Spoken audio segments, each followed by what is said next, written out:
Hello, welcome to Tech Aid CPR. Standby mode muna tayo. So, ayan, sa standby mode, makita niyo mga initial information namin about the system, stuff, instructions, and sa mga button. Yeah. So, let's move on to practice mode. Okay, in a minute now.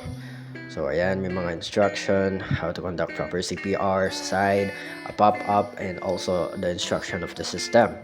No? So, actually, ayan, tamang gesture sa kamay, stuff like that. And when you press, like the play button, may lilitaw na ECG. So, what this ECG video does is, kunyari, ayan, ano pa lang yung CPR sa taong naghihinalo. So, may dalawang way yan. No? Pa-pop up siya. Kunyari, pagkatapos ng CPR, train, no? CPR practice, there could be like two possibilities. Either mag-flatline yan or magiging like mabubuhay. Syempre, kung tama yung pagsa-CPR, it's like a simulation of that kind of scenario. No? So, makikita nyo maya-maya, ayan. So, right now, slow yung beat ng heart. It's kinda like have that weakness in it. So, mamaya-maya, malalaman natin if mag-fail or pass yung student. So, let's see in 5, 4, 3, 2, 1. Okay, so nag-pass yung student as you can see. At bumilis yung tibok.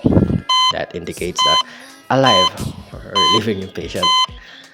He or she survived. So, yan. Okay, so makikita nyo, ayan yung practice mode.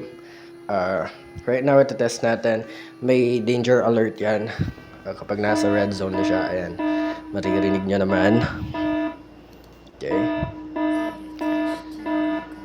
Okay. Diba? Parang indicator yan na, uy, sobrang ano naman, pagpupush mo, sobrang hard. Diba? Para ma-notify yung student na hindi tama yung ginagawa niya. Okay? He or she needs to kind of like, hinaan pa. So, sa exam mode naman tayo. Ayan. Okay. So, instruction ulit. Mahalaga yan sa mga bawat pages. Ayan. So, as you can see, hindi na namin nililist yung paano mag-conduct. First, let's input the name of the student. Wala nang gauges dito because this is blind mode, okay? Before you go to an exam, you need to practice, right? So, ayan, meron ulit siyang ECG when you press start. Okay. So, mamaya-maya, again, with the two possibilities, like flatline or like, is the patient gonna be alive or gonna survive? That depends on the examiner, okay? So let's just say the CPR is kind of like the human simulation of the patient, okay? Okay. Still have 23 seconds. Okay, so right side, as you can see, is the instruction, and then to stop. You can pause that actually, but it's not included in the video. But you can, okay? If you need to reset, you can just reset by clicking the stop button. Okay, and it's okay. 5, 4, 3, 2, 1, and okay. Okay, let's jump dito sa admin. No? May kita dito yung mga scores. At kanina, di ba, nag-input tayo ng pangalan ng examining. Kind of like mag-update version ka lang ng crude and stuff. Kung ano yung score niya, siya yung malalagay dyan. Just like that.